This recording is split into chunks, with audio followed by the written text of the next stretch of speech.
یہودی جماعت کے مشکل سوالات اور حضرت علی کرم اللہ وجہہ کے دلچسپ جوابات۔ حضرت علی کرم اللہ وجہہ کے متعلق آپ صلی اللہ علیہ وآلہ وسلم کا ارشاد ہے کہ میں علم کا شہر ہوں اور علی اس کا دروازہ ہے۔ حضرت علی رضی اللہ تعالیٰ عنہ نے علم سیدھا معلم کائنات محمد صلی اللہ علیہ وآلہ وسلم سے سیکھا اور آپ کی ساری زندگی آپ صلی اللہ علیہ وسلم کے ساتھ رہے۔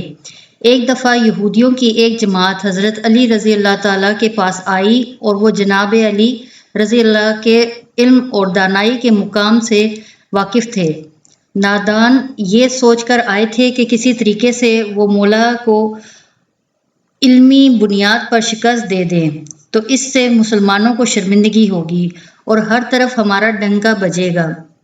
چنانچہ اس جماعت نے منصوبہ بنایا کہ ہم حضرت علی رضی اللہ تعالیٰ عنہ سے مشکل سوالات کریں گے تاکہ وہ ان کا جواب نہ دے پائیں۔ اس جماعت کے یہودیوں نے یہ بھی منصوبہ بنایا کہ اگر حضرت علی ان کے سوالات کے جواب دینے پر فقط تیار ہی ہو جائیں اور جواب نہ بھی دیں تو وہ جیت جائیں گے، کیونکہ وہ حضرت علی رضی اللہ تعالیٰ پر شرط لگانے والے تھے کہ ان کے سوالات کا جواب قرآن کی بجائے تورات سے دیا جائے گا، اور اگر باب علم اس بات پر راضی ہو گئے تو انہیں قرآن سے ہٹنا ہوگا۔ یہودیوں کی یہ جماعت اپنے دانشور راس الجلود کی قیادت میں حضرت علی رضی اللہ تعالیٰ عنہ کے پاس آئے اور بولے، اے علی، ہم لوگوں نے آپ کے علم کا بہت چرچا سنا ہے۔ حضرت علی رضی اللہ تعالیٰ عنہ مسکرا کر بولے، کیا آپ اس بات کی تصدیق کرنے آئے ہو؟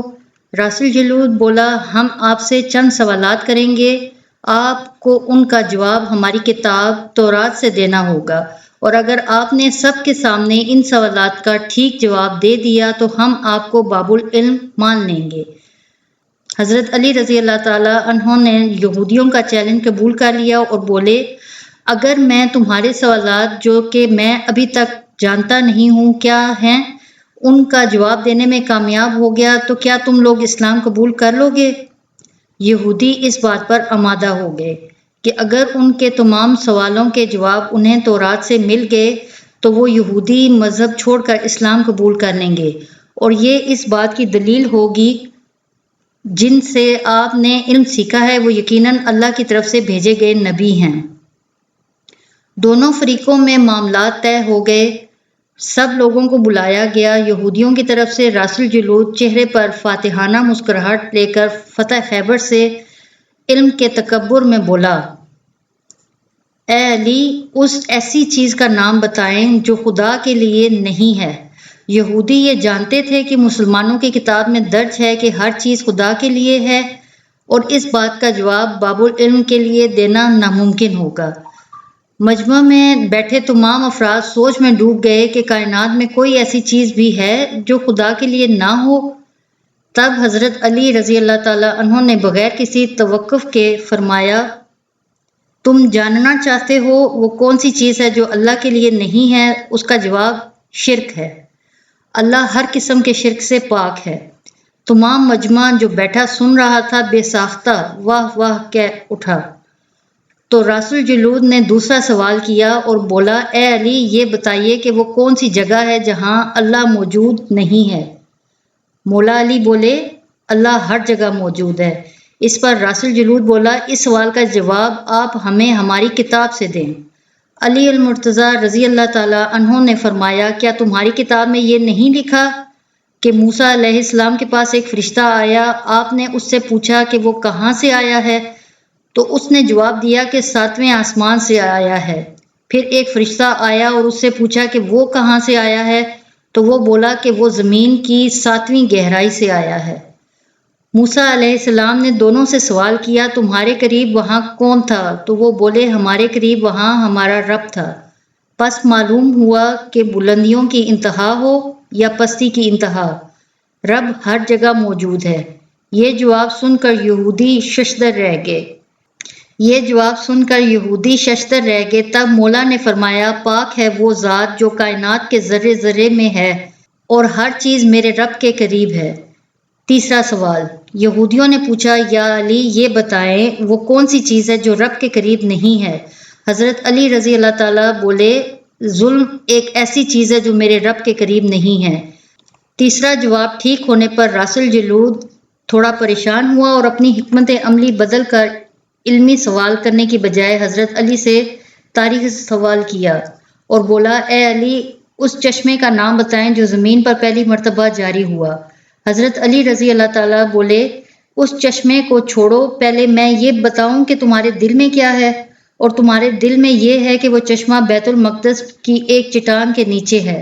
راس الجلود کے منہ سے بے ساختہ ہاں نکلا تو حضرت علی رضی اللہ تعالیٰ بولے آج اپنی اصلاح کر لو، کیونکہ زمین پر بہنے والا پہلا چشمہ وہ نہیں ہے جسے تم سمجھتے ہو، بلکہ زمین پر بہنے والا پہلا چشمہ وہ ہے جس سے حضرت خضر نے پانی پیا تھا۔ یہودیوں نے اس جواب کے بعد ایک اور تاریخی سوال کیا اور بولے یہ بتائیں وہ کون سا پہلا پتھر ہے جو آسمان سے زمین پر اتارا گیا۔ اس سوال پر حضرت علی رضی اللہ تعالیٰ عنہ بولے تم لوگوں کے ذہنوں میں پہلا پتھر وہ ہے جو بیت المقدس میں نصب ہے، لیکن تم یہ بات بھول جاتے ہو کہ خانہ کعبہ بیت المقدس سے کہیں پرانا ہے، اور حجر اسود اسی وقت نصب کیا گیا جب خانہ کعبہ پہلی دفعہ تعمیر ہوا تھا، اور وہی پہلا پتھر ہے۔ یہودی آپ کے جوابات سن کر ہمت نہ کر سکے انہیں غلط قرار دیں، کیونکہ آپ ان کے جوابات انتہائی دلیل کے ساتھ دے رہے تھے اور ان کی اصلاح بھی کرتے جا رہے تھے۔ تب ان کے رہنما نے ایک اور مشکل سوال کیا اور بولے یہ بتائیں وہ کون سی چیز ہے جو مسلسل کم اور زیادہ ہو رہی ہے۔ حضرت علی رضی اللہ تعالیٰ عنہ بغیر کسی توقف کے بولے تم اپنے ماہ و سال پر غور نہیں کرتے کہ ہر دن اور رات آنے والے دن اور رات سے پہلے مسلسل کم ہوتی ہے اور پھر مسلسل زیادہ۔ راس الجلود نے اس پر ایک اور سوال پوچھا، بولا زندہ رہنے کی پہچان سانس لینا ہے، کیا کائنات میں کوئی چیز ایسی بھی ہے جو سانس لیتی ہے مگر زندہ نہیں؟ حضرت علی رضی اللہ تعالیٰ نے فرمایا جانتے ہو نا کتاب میں لکھا ہے کہ صبح جب نکلتی ہے تو سانس لیتی ہے، حالانکہ صبح کے پاس نہ روح ہے اور نہ جان۔ یہ سن کر وہ جلدی جلدی بولا اچھا یہ بتائیں زمین کا وہ کون سا حصہ ہے جہاں سورج کی کرنیں ساری زندگی میں صرف ایک دفعہ پڑیں اور پھر کبھی نہیں پڑیں؟ حضرت علی نے فوراً جواب دیا موسیٰ علیہ السلام نے جب دریا کو اپنے عصا سے 2 ٹکڑے کیے تو اس زمین پر سورج کی کرنیں پہلی دفعہ پڑیں، اور جب آپ گزر گئے اور پانی نے وہ راستہ بند کر دیا پھر اس جگہ سورج کی کرنیں دوبارہ کبھی نہ پڑیں۔ اگلا سوال یہودیوں نے یہ کیا، بولے یا علی یہ بتائیں وہ کون سی 2 چیزیں ہیں جو ہمیشہ غائب رہتی ہے، اور وہ کون سی 2 چیزیں جو ہمیشہ حاضر رہتی ہیں؟ مولا بولے آسمان اور زمین کی طرف دیکھو، وہ دونوں تمہیں کبھی غائب نظر نہیں آئیں گے اور وہ دونوں ہمیشہ حاضر رہتے ہیں، اور موت اور زندگی کو ڈھونڈو، تم دونوں کو غائب پاؤ گے اور تمہارے پاس ان کا کوئی پتہ نہیں ہے۔ یہودی رہنما حیرت زدہ تھا مگر اپنے سوال پر اسے یقین تھا کہ اسے اس کا جواب نہیں ملے گا، لہٰذا وہ بولا یہ بتائیں یا علی وہ کون سی چیز ہے جس کا خالق خود اللہ ہے مگر اسی کے بارے میں خود سوال بھی کرتا ہے؟ حضرت علی بولے موسیٰ علیہ السلام کے عصا کا خالق خود اللہ ہے۔ عصا کے بارے میں اس نے خود موسیٰ علیہ السلام سے سوال کیا اور پوچھا موسیٰ یہ آپ کے ہاتھ میں کیا ہے؟ پھر یہودیوں نے اگلا سوال کیا، بیت اللہ کا طواف تو ذی حیات کرتے ہیں، لیکن اس بے جان چیز کے بارے میں بتائیں جس نے بیت اللہ کا طواف کیا؟ مولا علی بلا توقف بولے کشتی نوح ایک ایسی بے جان چیز ہے جو طوفان کے دوران اس مقام پر پہنچی جہاں بیت اللہ ہے، تو اس نے اس کے گرد 7 چکر طواف کیا۔ راس الجلود نے باب العلم حضرت علی رضی اللہ تعالیٰ عنہ سے کئی سوال کیے اور تمام کے جواب آپ نے بالکل ٹھیک ٹھیک بلا توقف دیے، تو مجمع میں بیٹھے ہوئے ایک یہودی بولا حضرت لوگ تو ہر سوال پر سوچ کر جواب دیتے ہیں، آپ تو ہر سوال کا جواب بلا توقف دے رہے ہیں۔ اس پر حضرت علی بولے تمہارے ایک ہاتھ میں کتنی انگلیاں ہیں؟ تو وہ فوراً بولا 5۔ اس پر حضرت علی رضی اللہ تعالیٰ عنہ بولے مجھے بھی تم لوگوں کے سوالوں کے جواب ایسے ہی معلوم ہیں جیسے تمہیں پتہ ہے کہ تمہارے ہاتھ میں 5 انگلیاں ہیں۔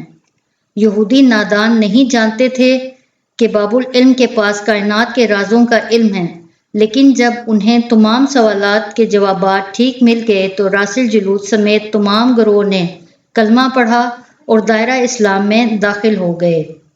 اس ویڈیو کو لائک اور شیئر ضرور کیجیے۔ مزید ایسی ویڈیوز کے لیے ہمارے چینل کو سبسکرائب کریں۔ شکریہ۔